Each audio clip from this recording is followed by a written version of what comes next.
In the early 1780s, a group of Quakers gathered to discuss creating a school for their children, a school that would provide a quote-unquote guarded education, which would protect them from corrupting influences outside Quaker circles. In 1786, the wealthy Quaker shipping merchant Robert Murray died, leaving in his will a bequest of £200 to build the school's first building on Queen Street. Several moves later, and with the construction in 1860 of this meeting house and the school building at 15 Rutherford Place, and in recent years the addition of 3 townhouses and a converted Masonic lodge, here we are celebrating 225 years of Friends Seminary and its mission to help bring about the world that ought to be. Nancy Gibbs, class of 1978, and the school's historian, says, "During its 2 centuries, the school has revolved around itself in an unstable orbit that at one moment dragged it away from its spiritual axis only to spin it back again. So many people associated with the school found themselves stretched between principle and compromise, between faith and practice. But Friends Seminary has endured and thrived, as have the 84 other Quaker schools throughout the country. Our missions are more vital and more essential than ever before." Paul Lacey, the eminent Quaker educator, has stated many times that Quaker schools are the only real growth edge for the religious society of Friends. I think he's correct. Collectively across the country, there are over 20,000 students being educated in Quaker schools. There are over 4,000 employees working in our schools. Friends Seminary alone has about 5,000 active alumni. It gives me endless pleasure imagining my former students from Friends Seminary and Sidwell Friends popping up in meeting houses across the country, drawn to a familiar silence where they contemplate their lives, the world, and the values they came to embrace at their Quaker almas mater. Tonight, as part of our birthday celebration, and as the high point of our Peace Week, we explore the rich history of Quaker education and its fertile future. We welcome our distinguished panelists tonight, all of whom share a passion for this topic. Rather than repeat what is written in your program about the panelists, I would simply ask you to join me in welcoming Steve Emerson, the president of Haverford College, Irene McHenry, the Executive Director of the Friends Council on Education, and Bruce Stewart, the recently retired but still very active head of school at Sidwell Friends in Washington, D.C. Welcome to Friends Seminary. Thank you.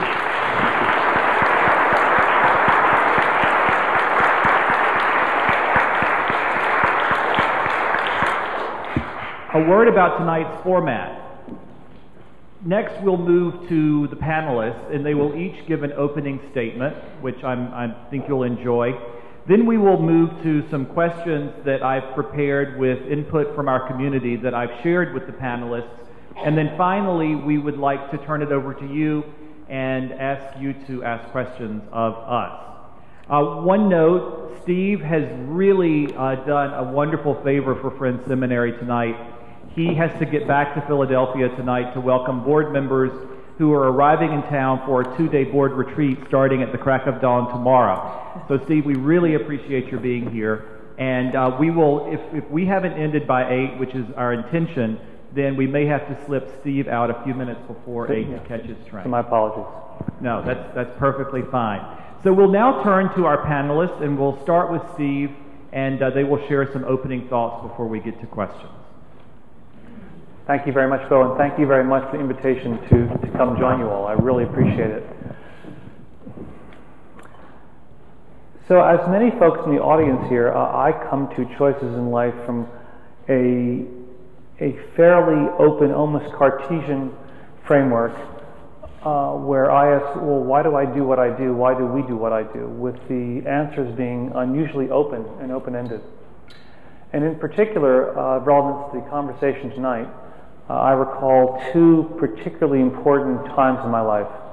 The first was when I came back to Haverford College to serve as its president now a little over 4 years ago when this occurred. And I walked around the campus and I realized that we have 225 acres of gorgeous grounds. It's an arboretum. It's the first planted arboretum for a university in the New World. And the question came to me of, well, why do this? I mean, why have a college when we occupy more ground than Berkeley, right? They educate 40,000 young folks a year. We educate 1,200. We could turn the place into low-income housing and do the world a lot of good. There has to be an important reason for us to be here and not completely change our mission, in all seriousness. The second event occurred some 2 years later with the election of President Obama, and I apologize for any Bush supporters who might be in the audience, anyhow. But in hearing President Obama speak, it became obvious to me, again, with some shock, that if you ask the question, who's going to fix the world? What class of individuals will take care of the problems that we've all inherited? And you look to the right, look to the left, there's no one. There is no other class of individuals. It's going to be us, it's going to be our children, it's going to be their children. Because there is no magical class of gifted, superly capable, superly empowered individuals. It will be us who do it. So combining those two drives has led me and us to ask again, why do we have a college? What's the point? How do you actually educate individuals who will save the world, who will figure it out, who will change it in a very serious way? So the themes here are both conservative, liberal, and radical. They are conservative in that we want to conserve what's best among human nature and human society. It's liberal because we want to be open-ended into what are the questions and answers we ask. And it's pretty radical because we don't want to be superficial in what those questions and answers might be. So that all said, as philosophy, what does that mean for college university?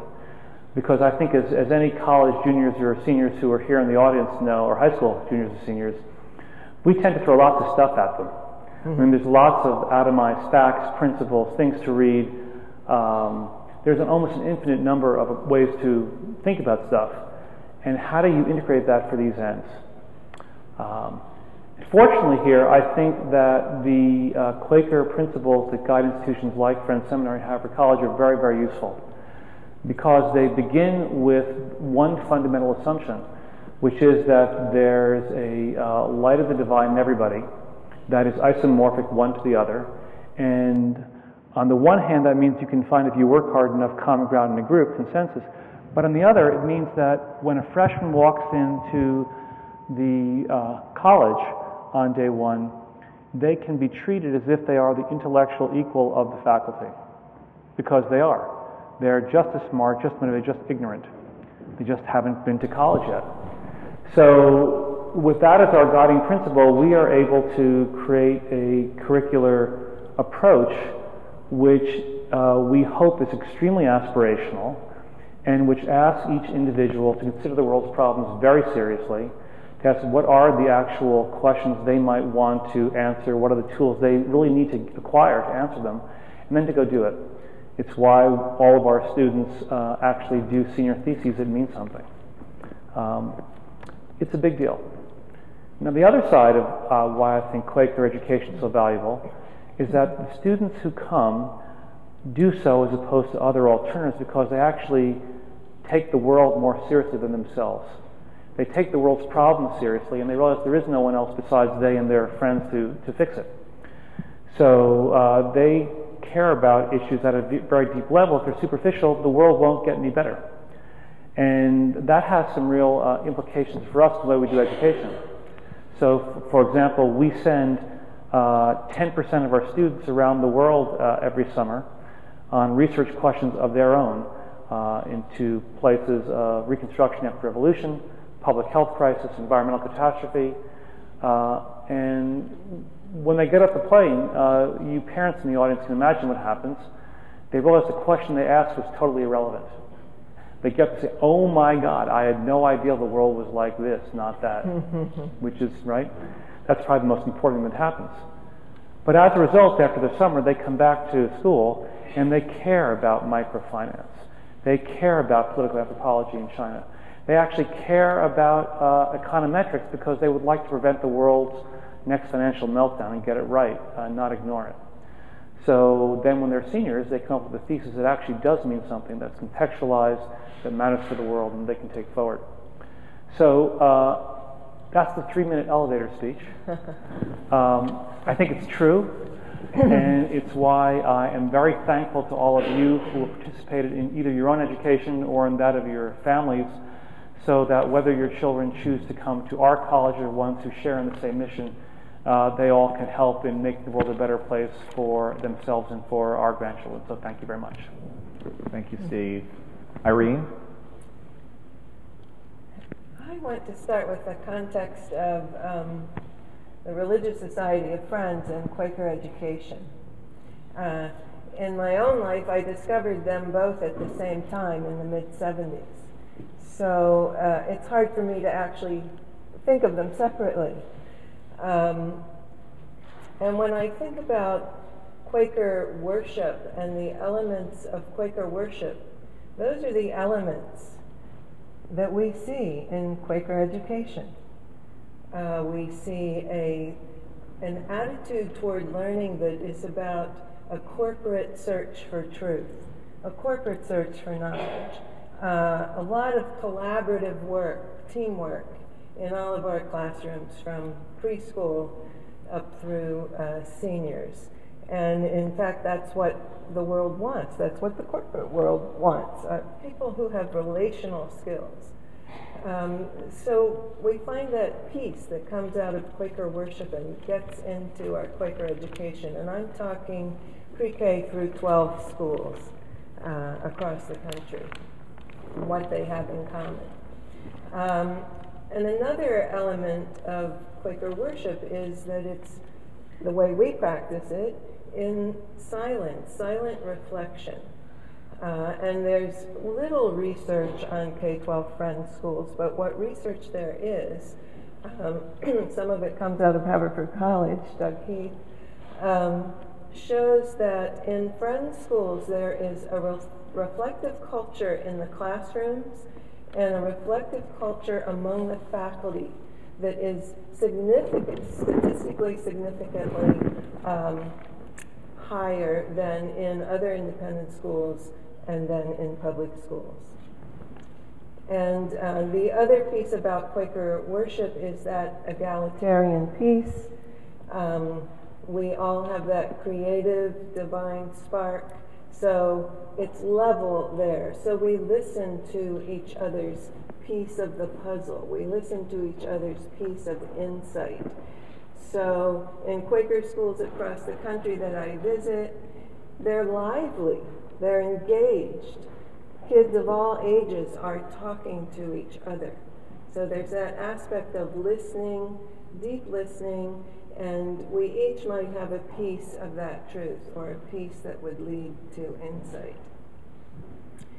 And I also wanted to go back to build a little bit on the context that Bo started building on with the over 20,000 students and over 4,000 teachers across the country and over 1,200 volunteer trustees who work really hard to keep our schools going. And many of our schools are directly connected to Quaker meetings. Some schools aren't at all. In the past 20 years, we've had 20 new Friends schools emerge, and many of them are not directly connected to a Quaker meeting. They're founded by graduates of Friends schools who move somewhere in the country where there's no Friends school, and they start looking around and saying, where's the kind of education that we value, that we believe in, that we want? And they set about starting a Friends school, and this has happened so much that we even developed a new Friends school kit that you can order from our website should you go somewhere else and want to start a Friends school. In 1668, George Fox, who's called the founder of Quakerism in England, told Quakers to start having schools for their children so that they could learn things that were civil and useful to society. And then William Penn, who became a convinced Quaker when he came to the New World, he set about establishing a government in the colony of Pennsylvania, and he felt that children had to be educated in a way that they could become responsible citizens in a democracy that was founded on principles of love and justice. So we're talking 17th century. And if you look at the curriculum or walk in a classroom here, you're seeing those principles alive. Love and justice in education. That's not what we usually think about, but that's what we have in Quaker education. So there are 3 schools in the Friends Council on Education Network that were founded in the 17th century. 1689, William Penn started a public school. It's now the William Penn Charter School, and actually Friends Select School in Philadelphia comes from that same root. And then Abington Friends School outside of Philadelphia was a decade later. And there are actually 11 schools that were founded in various places, including Providence, Baltimore, New York here, in the 18th century. And Friends Seminary is the oldest school in the state of New York. There are 5 other Friends schools in the state of New York. So there's this very rich history of, I would say, Quaker, the radical piece. The Quakers going out and saying, we need education. We need a special kind of education. And if we're going to live in this village or this city, we need schools. So I just wanted to stress that. I wanted to stress service, besides the worship that's the same in all of our schools, the real dedication to service and stewardship, sustainability. So that idea that we are responsible for the world. Our actions do make a difference. And if something needs to be done, we need to do it. Very, very important. I wanted to show you that this is outside for you on the table, and inside there is a lovely map of all the K-12 Friends schools across the country, and a lot of information about Quaker education. So I hope you'll pick one of those up and turn it over to Bruce. First, I want to say what a delight it is to be here with such a live and spirited audience. I had dinner with my daughter in Chattanooga, Tennessee last night. She called me this morning to say, Dad, Jack, who's my 6-year-old grandson, went to school today, to kindergarten, and told his teacher, my grandpa's going to New York to speak at Friends Cemetery. The teacher was worried that we'd lost a member of the family. So good to see you buoyant and bubbly. Bo is a very close personal and professional friend. I want to say first how deeply I valued my time working with Bo at Sidwell Friends School, and how much I admire what he's done to accomplish so much in such a short time here in this wonderful school community. And Bo asked if I would share with you the 4 driving values of Sidwell Friends School, which is what I would like to do in my bit of prepared speech. And if you'll indulge me, I thought I would read that to you so I can do as much as I'd like to do in the little bit of time available. Then I'll be more of an ad hocist in my responses to questions Bo's asked in just a minute. First in that list of 4 core values is a commitment to uncommon academic and personal excellence. Many friends believe that your unique and special talents are God's gift to you, and that what you do with them is your gift back to God.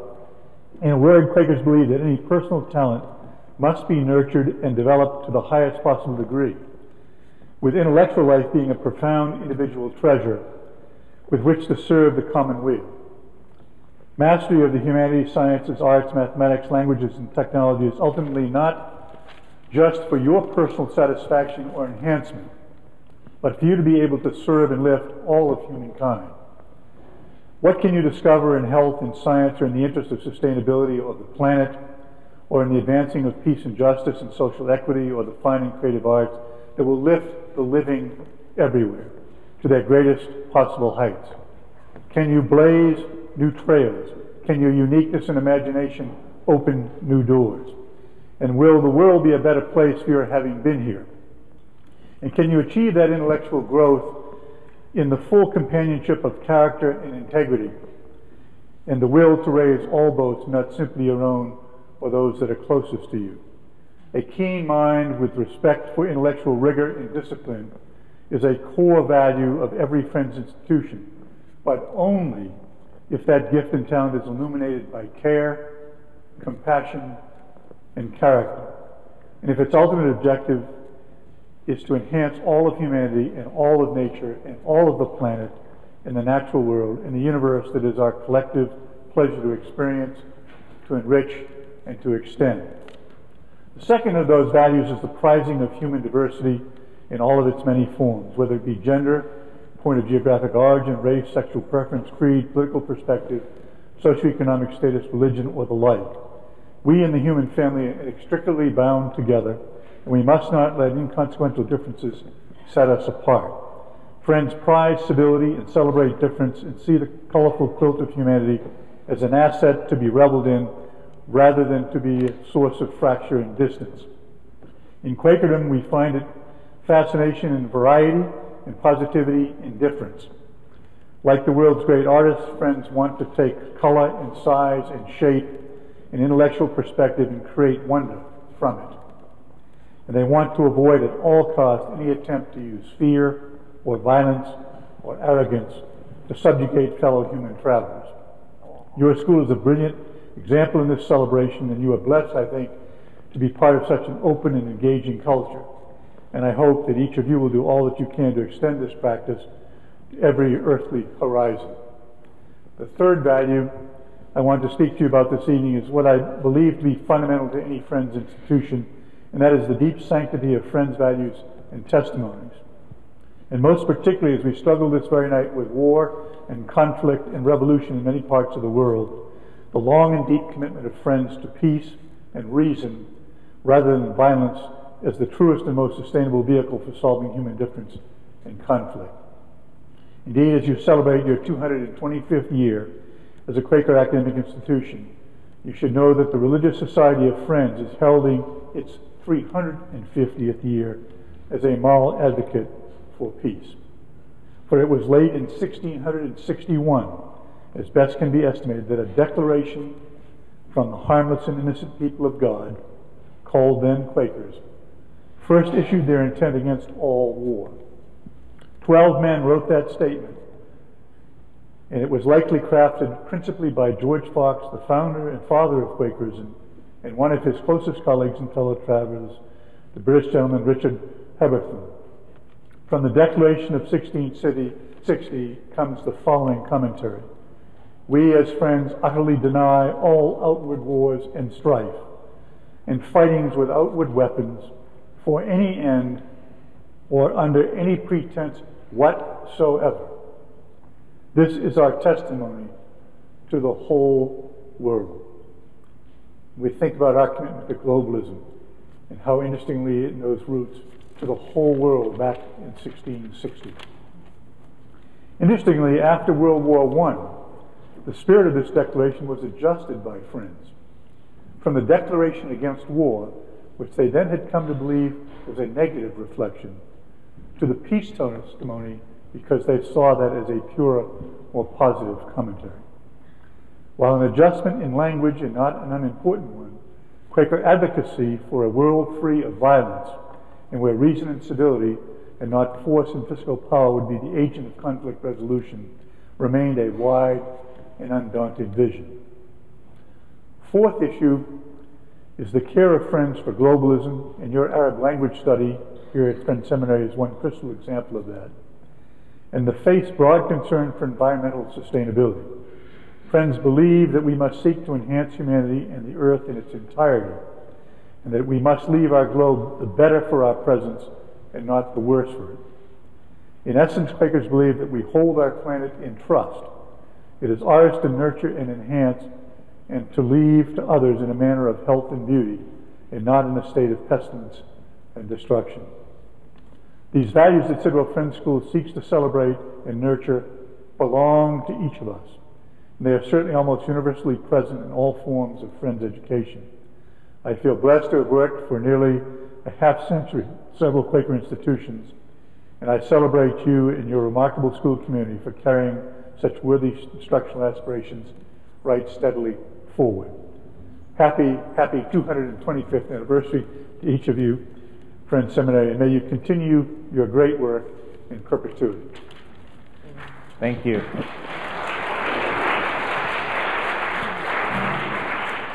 Thank you, panelists, for those inspiring words. I was just thinking as I was listening to you, I'm very honored to be sharing the stage with you tonight, and I'm very grateful for the work that you do on our behalf every day. The first question I think I would probably like to ask all of you, because it's an important one. Earl Harrison, one of my mentors and Bruce's predecessor at Sidwell Friends, a great Quaker educator, used to say, Quakerism is best caught, not taught. How can we best conceptualize and teach Quaker values to students today? What should a graduate of a Quaker school come away with that might speak uniquely to a Quaker education? Steve, could we start with you? I would defer on this one to my colleagues because, in fairness, although it will sound a little odd, we at Haverford do not seek to give a uniquely Quaker education. We seek to find the commonality between Quakerism and the education of the Enlightenment more broadly, and take those common tenets and apply them wherever they might find root. Now, in some sense, you could say that is the embodiment of catching Quakerism, not teaching it. And I think that's probably true. But to ask how one achieves that intentionally as opposed to structurally or transcendentally, as we say in the philosophical world, I'll turn this over to my colleagues. I was thinking about Friends School of Atlanta, the only Friends School in Georgia, where I was this fall. That's a K-8 school, for their 20th anniversary. And in a gathering much like this, and a Q&A at the end of it, a former student stood up. She was a 10th grader now in public school in Atlanta. And she said that going from this small Quaker K-8 school into a huge public school had the potential to be very chaotic and confusing, but she never felt daunted. She felt so well prepared to know that she could talk to any clique that was in the hall, because there weren't cliques in her school. And she said she surprised people by going right up and talking to them. She knew that she could start a club if she wanted to. She might have to talk a lot more to a lot more administrators and teachers than she would have had to in her friend's school. But I think we don't know what lies ahead for our graduates and our students. We have no idea what the world will look like, but we do know we can send them out prepared to take action, to create what they see needs to be created. And I think for the most part our graduates leave our schools with a sense of inner confidence and strength and a kind of fearlessness that's very positive. And the other side of that would be an optimism. I mean, Quakerism is such an optimistic religion. I think that permeates into our school. And I think actually when I think of Haverford, I think of the Quaker students who have come there and sort of insisted on creating Quaker structures and Quaker community, and because they knew they could, and Haverford's a place that would support that. So that kind of just fearless optimism in the world and a spirit, a can-do spirit. I mean, I know Nike took that. You can do it, but I think that's what we give to our students. Bruce, do you agree with Earl? I would make two observations. I think there's only a single thing that is uniquely Quaker in education, and that is our meeting for worship. It is the only thing that we have that sets us apart from every other kind of school anywhere in the world. And the power of that meeting, in my experience of 51 years as a Quaker educator, every group I ever went to visit who were alumni, and you ask the question, what is it that you prize most as you look back on the Friends educational experience you had? There was never an exception in those 51 years to the observation. Meeting for worship was, with the passing of time, the thing I have continued to value most and found most profoundly influencing of me and who I am in my adult life.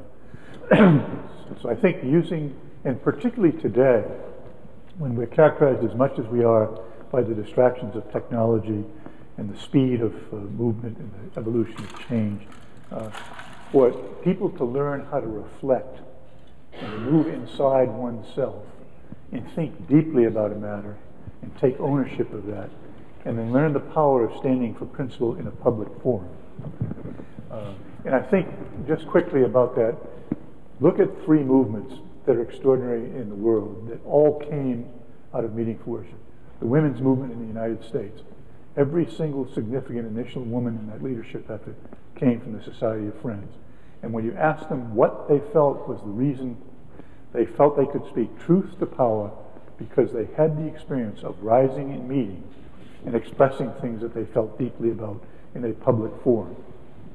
The same is true later about the voice of Friends in the civil rights movement in this country, and from its inception, as I mentioned earlier, as early as 1660, Friends' commentary about peace as the solution to human problems and not violence. The last observation I would make about that is George Fox's own commentary that we should walk softly over the earth, seeking that of God in everyone. The deep belief, I think, that you want to carry away from your Friends' educational experiences, wherever you walk for the rest of your life, and whoever you see, and whoever you are with, the very fact that they are human means they have deep worth, deep value, and profound dignity. It doesn't matter the color of skin, the level of education, the gender, the sexual preference, any part of their nature. Because they are a child of God, they have worth and they have value, and they should be treated in that spirit. And I think those are things that you take away in a unique and powerful way from the Quaker tradition of education. Thank you. Let me pick up on a few of those, because I was just stuck in the question to let my elders talk first. I think there are three things about Friends education that makes it so catchy, and that are the ways in which we promulgate the things that we believe. And Bruce and Irene alluded to them directly. The first is the notion of love, that we care about the people around us, that they're not instruments, that they're equal worth to ourselves and our loved ones. And that is something which is an explicit value that we teach in Quaker schools at all levels, and which is not taught in all places at all levels, and it is worth reiterating. The second part of that is that it is a community of people together who try to move the world forward, as Irene said. Now, at the college, we have all sorts of ways that we've instrumentalized that over the years. When freshmen come in, we do things we call them customs committee. We have an honor code in which the students basically run the place from soup to nuts, and they're in charge of their lives in the place, and the specifics of that are just the way we do it. But the whole point is to build a community so people can see before their eyes the worth of the individuals around them, and practice value them as individuals and not instruments. The third thing, and I think this is a bit different from the 1700s, because we've gone through many intellectual revolutions since then, is that Friends believe in truth. They believe that there actually is truth, that you can find truth if you work hard enough at it yourself and in groups. It's not a question. You can't get to the right answer by having people shout from the mountaintops that that's your opinion, that's my opinion. we'll see you tomorrow, and go to the basketball game. There actually is truth out there to be found in every situation if you work hard at it, and the way to find it is by finding commonality and discordant views and moving from there. And that view of its own, it's a sort of a postmodern view for those of you who are Foucaultians, is really, it's very powerful, and it informs what I think we do at all levels of Friends education, and it's frankly, I think, what the world needs because the problems are real. They're not imagined, they're there. I think your first point is a very key one, too. There's a number of Friends schools that have that poster that says, think first, what love can do. And that's something, if you don't have it in your community, you may want to think about placing it. Irene, as the person who probably has the broadest overview of Quaker schools in the country, I'd like to start with you on this next question. The economic downturn did not spare Quaker schools or members of our communities. We compete for funding, for students, for faculty, more now than ever before, I believe. How do we honestly balance our values with the realities of the world we live in order to keep our institutions vibrant and relevant? What comes to mind right now is I'm thinking about, we've been working on the Chronicles of Quaker Education to come out in the winter. I've put copies of the fall one out there if you haven't received it, but the winter issue is about public private partnerships and all the community building partnerships that Friends schools are doing across the world. So I think it goes back to that idea that we're all in this same boat together, and we do have to work together to lift all of us up. I know one of the pieces we're featuring in the winter issue of the Chronicles of Quaker Education is the Friends Seminary fourth grade partnership with the first graders at Public School 19, where they have do teaching there and plan really carefully what they are going to do with their buddies and talk about it afterwards and how it went. So that kind of, throwing off the old idea from the 17th century of the guarded education and really making the education out in the world, and we all have to survive together, and let's work on it together. There are Quaker schools all around the world, and there are some good partnerships across those schools. There's the Bridge Film Festival that started at Brooklyn Friends School that involves all Friends School, middle school and high school students around the world. But I think it's these partnerships that are reaching outside of our Quaker education walls and reaching into our communities and reaching across the world so that we can continue to learn more about what are the problems and see how we can solve them together. I want to go to Bruce to answer that question, but Irene, first, you made a comment at the reception that made me wonder, how are Quaker schools doing in this economy across the country? I know being here in New York and at Sidwell in Washington, we are in sort of isolated communities that don't necessarily reflect the reality across the country, and I think we have to remind ourselves of that fact. How are the schools doing, the other 83 schools out there? Doing with the economic What's challenge? The impact been? I think the impact in some areas, and a lot of this is demographic, has been attrition or due to job loss of parents. So there's creative thinking going on about how to survive in what is the new landscape of the new economy. Although in areas like the southeastern United States, where the population is growing, the schools are growing. So across the board in terms of numbers, the student numbers over the past 3 years, if you do the grand total, there's not much change. So it really varies school to school. The smaller schools that don't have endowment, that don't have a history of philanthropists in their community, either in their school community or in their local community, they're having a tougher time.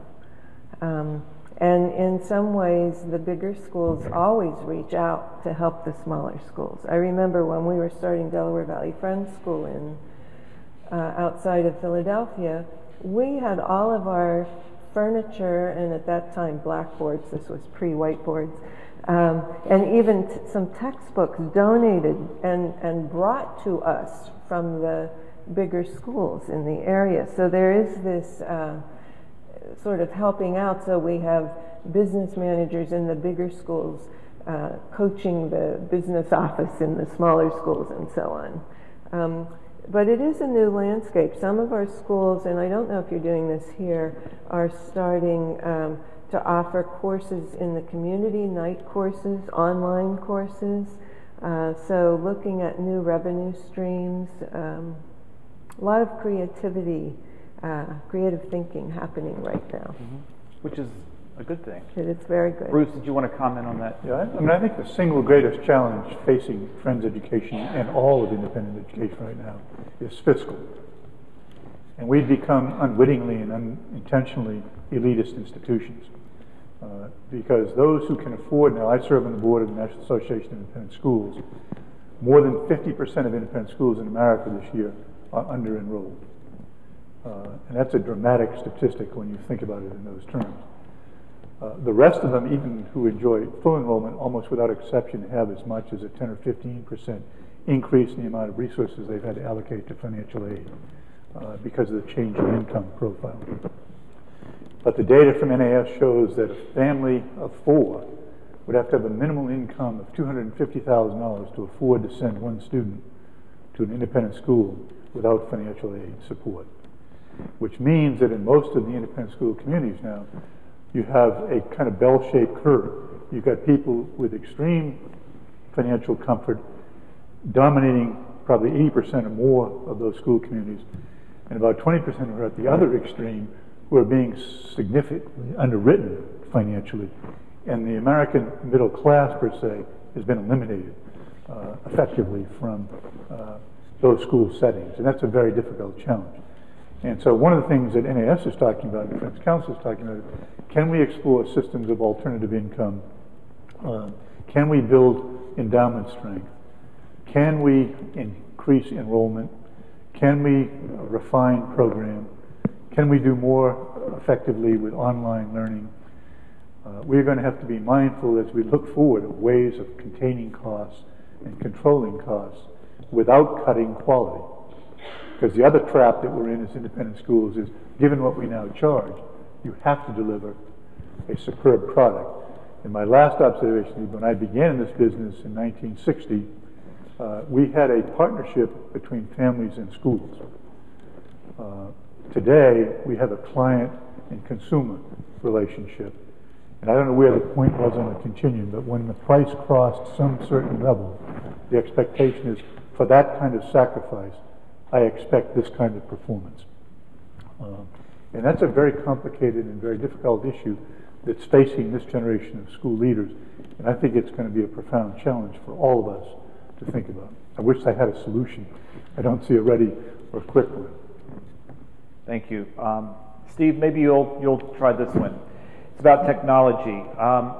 Can you speak to us about the role you think technology will play in our schools? And is there a unique take on that, given that we're Quaker schools?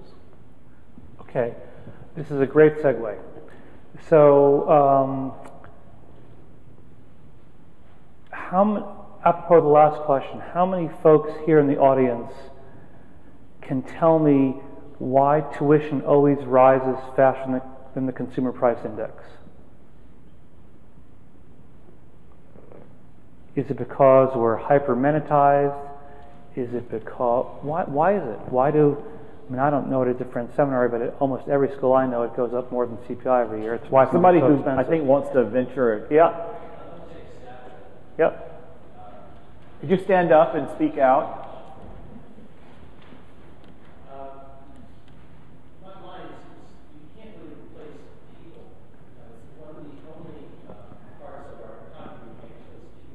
Yep. Yep. So, but why would it go up more than the CPI? You're half right. This is a smart man. Hire him. That's exactly right. So when I went to college, the summer before school, this was in I shouldn't say this, but this is 1969-70. And so I did what any red-blooded American boy would do. I worked all summer to buy a stereo. And I went to Rapson's 57th Street for the best deal in town. And for $420.75, I bought two AR4X speakers, a 10-watt per channel receiver, a little turntable, and some, COS Pro 4A headphones.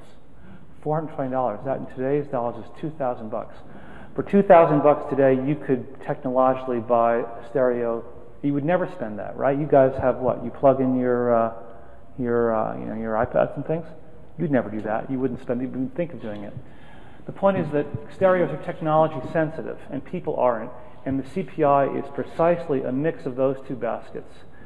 There is an economist named Vasily Leontiev who won the Nobel Prize for input-output theory. But his very first paper was a bunch of equations demonstrating just this. So the point being that for schools, which at least historically have been personnel sensitive and intensive, there's no way that they can avoid making ends meet without raising tuition more than the CPI for just that reason. If we wanted to try to balance tuition, or balance expenses so as to make it more, quote, affordable, the only way to do so is with more technology, to take advantage of technology so that overall the costs are lower and the outreach is greater. And that's just reality. One can't escape from it. So I think for all schools, both secondary and collegiate university, that is the ineluctable, inescapable truth. Now, having said that, if one believes that the rises in the income of the upper 5% of the American society are due to their taking advantage of all of that for their income, it's just fine to raise tuition more than 1% as long as you have enough financial aid to support the entire community. But you have to either place it that way or raise enough from philanthropy to achieve the same goals. So, in fact, when I got to Harvard 4 years ago, what was just said was a major issue. I thought we had a big dumbbell in our yield curve for the students who we admitted, and I didn't find that was acceptable. So we've actually increased our financial aid by 100% in 4 years. We've doubled it so as to make the place completely need blind and completely yield blind for students. But that's what it takes to do it, because otherwise there's no way around it. Now going forward, I think we will certainly need to take advantage of technology for distance learning for a fee, for working, in our case, with our local partners, Swarthmore, Bryn Mawr, Penn, where we can find efficiencies through distance learning for low enrollment classes, that all the things that educators do to bring down costs. But I think in the big picture, the point to keep in mind is the one raised in the back, that unless one takes advantage of technology and what it can bring, that things will be too unaffordable unless one is willing to redistribute income, if you believe it to be based on those same parameters. Okay, thank you. I'm actually going to ask one more question, and it's one that I really have been saving, and it's my favorite question. And I hope that we can maybe start with Steve, because I know his time is running a little short. The question is this: simplicity is for me the most elusive and challenging of Quaker values, especially here in the heart of the country's most complex, prosperous, and frenetic city. Do you have a good definition of simplicity to share with us?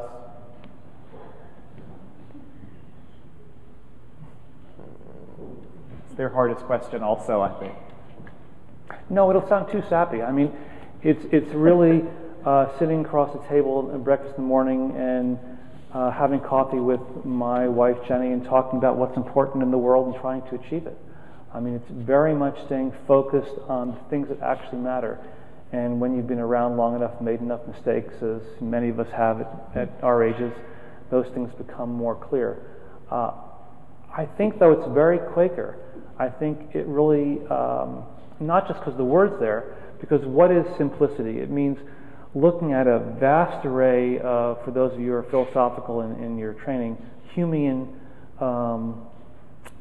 datum of inputs, and sorting out the wheat from the chaff, seeing what's inessential, what is essential, what's most valuable, and paying attention to that, and not to the rest of the field. Or if you're a Legends of Bagger Vance sort of person, golfer, it's the same issue, just in a different context. And I think that's the key, and it's very radical.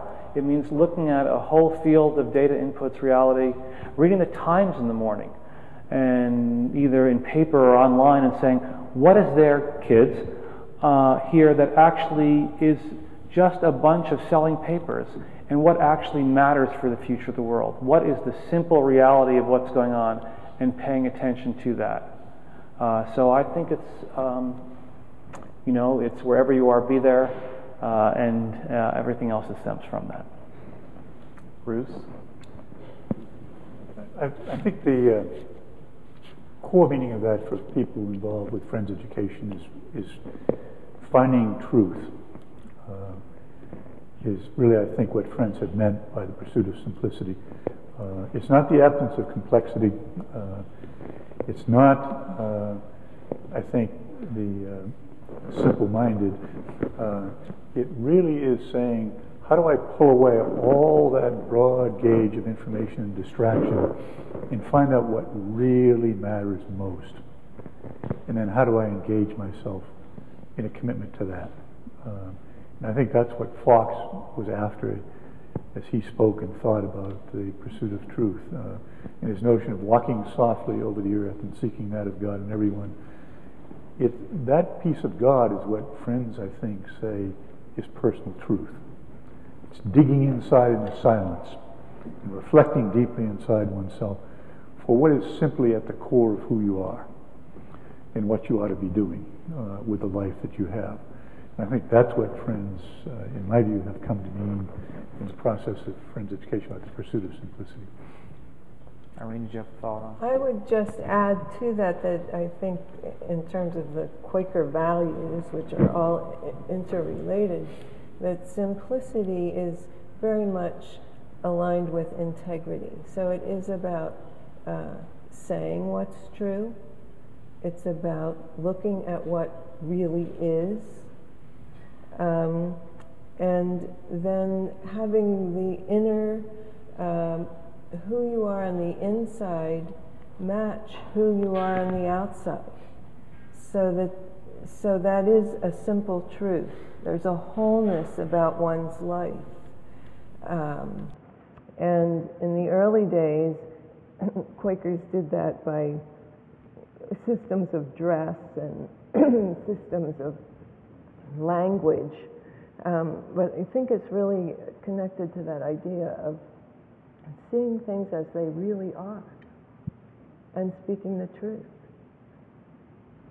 Okay, thank you. We're going to transition to questions from our audience, and I think it's about 5 till 8, and Steve probably will slip out any moment now. And in case you do, I just want to say thank you so much for being here. Yes, and thank you. We're very grateful. Happy birthday. Thank you. So, are there any questions from our audience?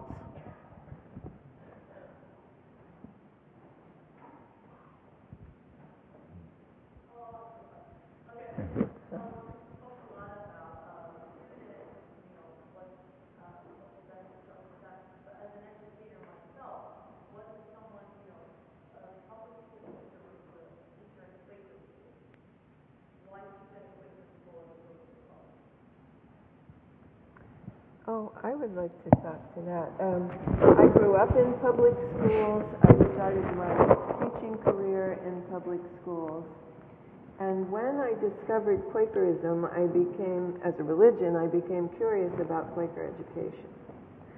And then starting to work in Quaker schools, the whole difference was being in a community that lived by the values that when I taught in public school, I could try to create that community in my classroom. But as a faculty colleague, I was not supported, by those same values. So it's, just speaking professionally, it's being part of a big movement that's a belief system about pedagogy that is very satisfying. And I also have a lot of respect for all of my friends and for you who stay in there in public schools and keep those values going in the public schools. There were two pieces of that for me that were very powerful in my time in the business. And first was the unfettered pursuit of truth. For an academic, I think, is probably the gift. And sadly, in most institutions that are publicly controlled or publicly funded, it is very difficult to go in certain places intellectually because of the political fallout. It's an extremely difficult matter, and I think that's a terribly important thing to somebody whose life is essentially an intellectual life. The other thing I think that was valued profoundly by faculty at Sidwell, Guildford College, having friends, places like was the autonomy that you were given, and I think it's more typically true of colleges and universities inherently, but it is not in pre-K through grade 12 institutions. In many of those, you are struck by formula and by control and by top-down. And in our community of schools, people have remarkably, certainly relatively speaking, remarkable autonomy and freedom to pursue what they wish in their classroom settings with their students. Other questions? Charles. Your carriage is taking you. Do you think Quaker meetings or other Quaker groups or Quakers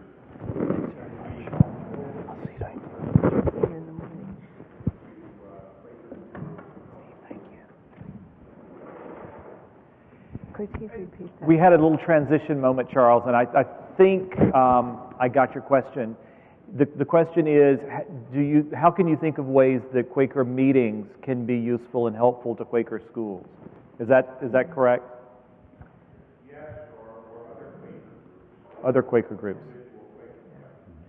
I have some statistics at hand because I think about this a lot. In Philadelphia Yearly Meeting, we did a survey in 2002 and found that 24% of the members of Philadelphia Yearly Meeting came to Quakerism by way of some contact with a Friends School or college. Interesting. So I think it's really important that Quaker meetings get involved with schools, and there are lots of volunteer opportunities. In the library, on field trips, to be in school, come to worship. We used to have at Germantown's Friends School a weighty Quaker who I would long to hear her rise and speak in meeting, and she wouldn't speak every time, but she was there every week. So I think getting involved with schools is important for Quaker meetings and for the survival of the Religious Society of Friends, frankly. There's a meeting in the Philadelphia area that did its own little survey of how their members came to them, and they found that 37% of their members came because they first had contact with a Quaker school. And I think meetings can host things.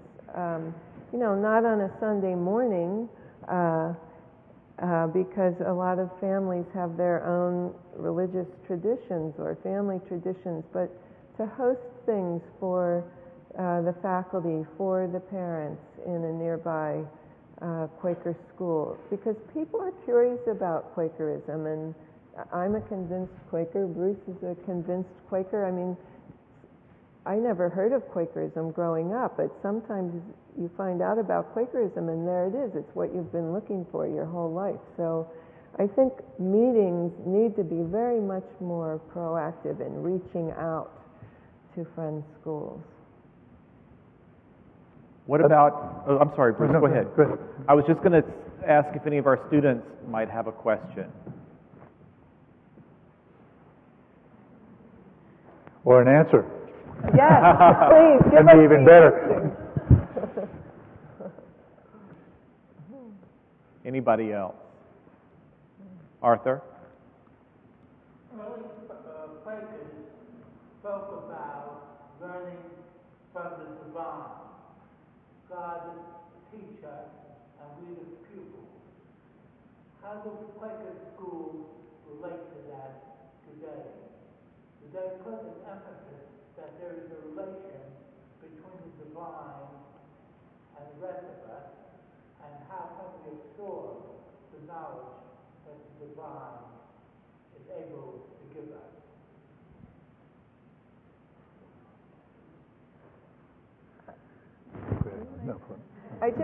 I'm thinking of an example of a head of school who actually taught a 9th grade history class, and she decided that she would give them 3 different methods to think about. This was the first invasion, American invasion of Iraq. So one method was typical, get the information, bring it in, share it, have a discussion. The second method was classic debate. So they learned how to debate, and they had 2 sides. And the third method she introduced was Quaker meeting for worship for business.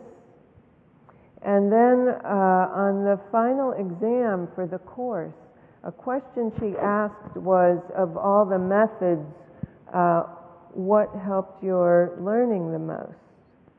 And it was typical that the response on that essay question was that students felt they learned the most through the Quaker meeting for business process, because they had to listen openly and deeply to others speaking, and that they felt most moved in their own views and opinions through that communal process of openness and listening.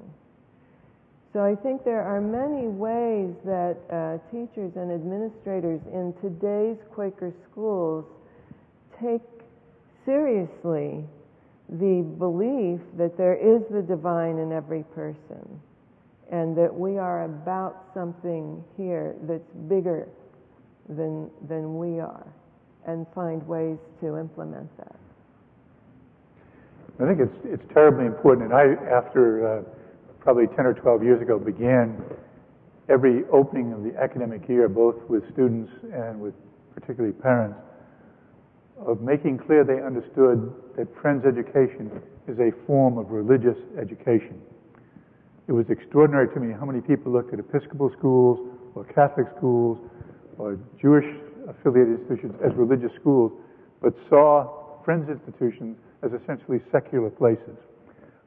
And I wanted to be very clear that we, certainly at Sidwell Friends School, saw our community as a very seriously and deeply committed religious community.